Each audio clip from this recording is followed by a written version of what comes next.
আসসালামু আলাইকুম রহমতুল্লাহ বারাকাতু। একটা সুন্দর জায়গায় আছি আলহামদুলিল্লাহ। লিচু, মালদার লিচু খুব তাড়াতাড়ি বড় হচ্ছে। কেমন দেখাই, বিসমিল্লাহ। এটি হচ্ছে মালদার লিচু, যা এখনো পরিপক্ক হয়নি, কিন্তু আলহামদুলিল্লাহ রং চলে এসছে। খুব সুন্দর একটা পরিবেশে, মাশাআল্লাহ তাবারাকাল্লাহ,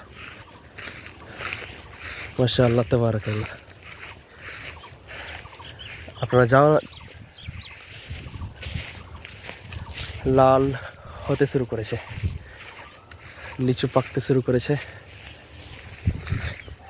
জানাবেন ইনশাআল্লাহ লিচু খেতে কাকে কাকে ভালো লাগে। এবং আমের সিজন খুবই সন্নিকটে, পাকা আম আমরা সবাই খেতে পাবো ইনশাআল্লাহ। আসসালামু আলাইকুম রহমতুল্লাহ বারাকাতুহু।